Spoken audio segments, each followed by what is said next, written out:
Starting a business, especially a farm business in Nigeria, can be described as one of the ways to lose all the money that you have saved from doing business or from the money you have gotten from another side. My name is Simeon Odi, and in case if you are wondering who I am a commercial farmer that have lost millions of Nigerian naira doing agricultural business the wrong way. I am on a mission to teach other people about the mistake I did in agriculture and how they can start up in a profitable way instead of making some of the mistake that I did in my farm. Now, if it is your desire to start an agricultural farm or a farm in Nigeria in 2025, I will tell you that you are the right channel, because in this channel, you are going to learn some of the errors that you need to stop, some of the errors that you need to also avoid if profit is really what you want to do. But if it is just an hobby that you just want to do a non-governmental organizational NGO stuff and waste your money, then I'll tell you this channel is not for you. But if profit is what you need, now click that subscribe button so that you can see notification even when I post other of my stories in this channel. Without further ado, let us go straight to how you can start a profitable farm in Nigeria in 2025. Now, agriculture, as you know, is a capital intensive business. It is a business that no matter how much you put in the business, it can swallow it whole and sink it without even thinking about it two times. When I wanted to start my farm, the major concern I had in my farm was how to get money to build infrastructure. I was working as a sales representative for one of the biggest pharmaceutical company in West Africa. I have already saved up to 14 million naira, which I wanted to use to further my education abroad. But because I got an advertisement from the Bank of Industry, I thought that farming was for me, and I invested all that money in agriculture. Now, building infrastructure, as of when I started my farm, was even cheaper compared to building infrastructure today. So let us choose one agricultural venture and use it as an example in this video. This agricultural venture does not mean that it is the only agricultural venture that has this problem. It is also similar to many other agricultural businesses that you might want to start. For the purpose of this video, I will use poultry as an example. Now, if you want to start poultry business in Nigeria, you know that you have to first of all get a land. You have to build a sink borehole in the land. You also have to build maybe staff house or a little security house. And then you start building the pens that you are going to keep these birds. Whether you are rearing these birds for egg or you are keeping these birds because of the purpose of meat. Now, the money involved right now in 2025 to buy a land, to fence the land, to sink a borehole, and to build pen for a poultry business, it is not 1 naira, and it is definitely not 1 million naira. Now, the problem is this: even if you are Odogu Parara and you have all the money in the world, you can start this poultry business, and in just 6 months, you will discover that poultry might not be as profitable as you thought, because agriculture is usually easier when you are seeing it from afar and when you are using a pencil or a beak to write business plan in agriculture. But when it comes to reality on ground, the difference is always there.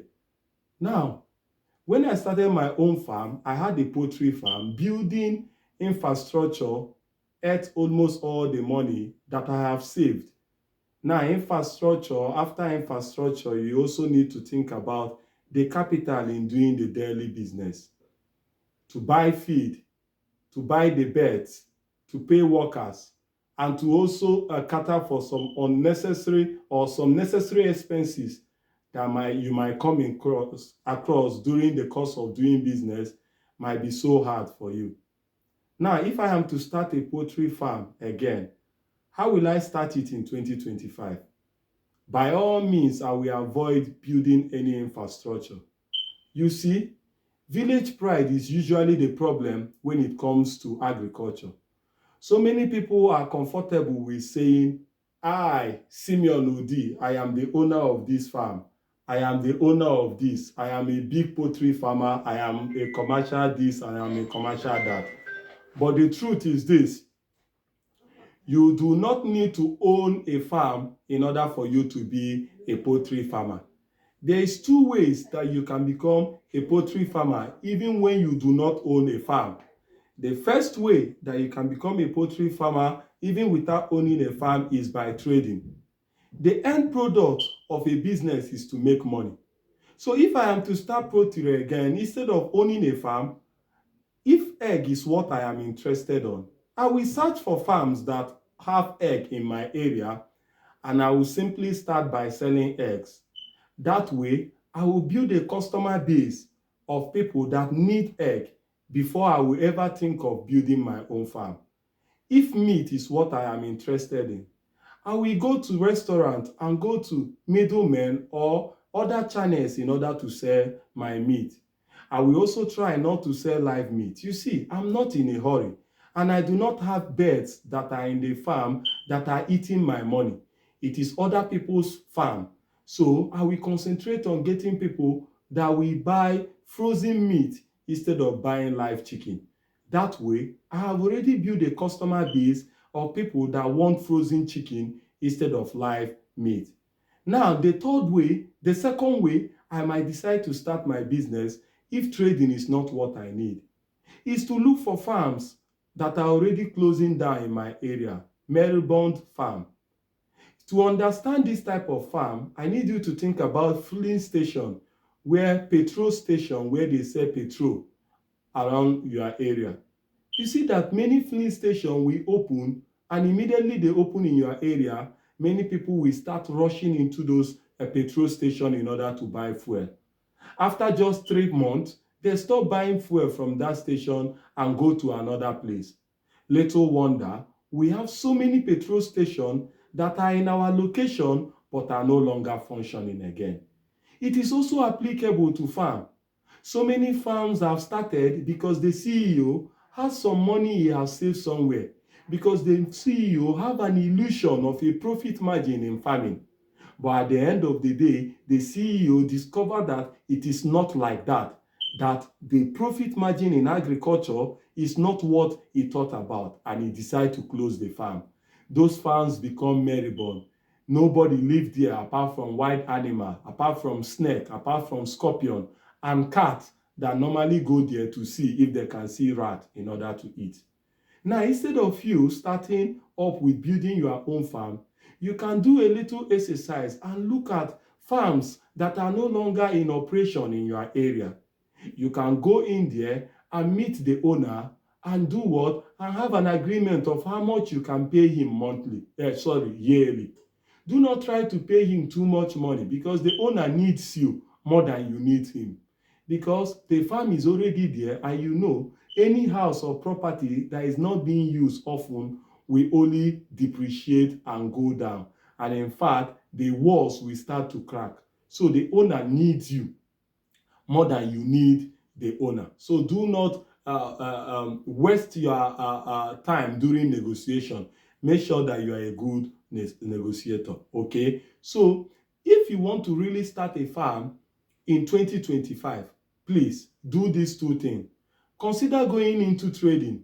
Look at other farms that already have the product you want to sell. Go and do a negotiation with them and buy from them and sell. Because at the end of the day, what you want to do is to sell the end product of the farm, and not to show people on Instagram that you are a big farmer. Now, if breeding is what you truly want, consider going to look for farms that are no longer in operation and make a deal to pay them just some small money in order for you to avoid infrastructural cost. Because infrastructural costs will eat all the capital that you have, and if you decide that you no longer want to do the business, the worst aspect now is that you are left with a farm that nobody wants to buy. It is when you want to sell a farm, you discover that all that your property is nonsense, because nobody wants to buy a farm. Nobody wants to buy a farm at the value that you want to sell it. Okay, so consider looking at other farms that have failed and using them to start. And then later, you can now start building your farm at a pace. Because when you start slow, you will also know how to go about the farm. Now, lastly, but not the least of all the things I'm saying, is starting very small will make you to know equipment that you need to get, the most important one. For instance, when I started, there were some machines that I bought in the farm that I did not use more than 2 times. Those machines were in the farm, and just last year, I sold some of those machines at a price that is at a giveaway price. When you are starting a farm, what happens is that you are in that inferior that farming will give you all the money in the world. So you start spending and buying things that might not be necessary in the farm. If this video, you find value from this video, please comment a thank you in the comment section. And if you still love to hear more of this, tell me, ask me questions on what you think you need to do about farming, and I will try my best to answer you. I don't know what they call me in your area, but where I am right now, they call me the shore boy, the farmer. My name is Simeon Odi, and I will see you in the next video. Thank you. Love you.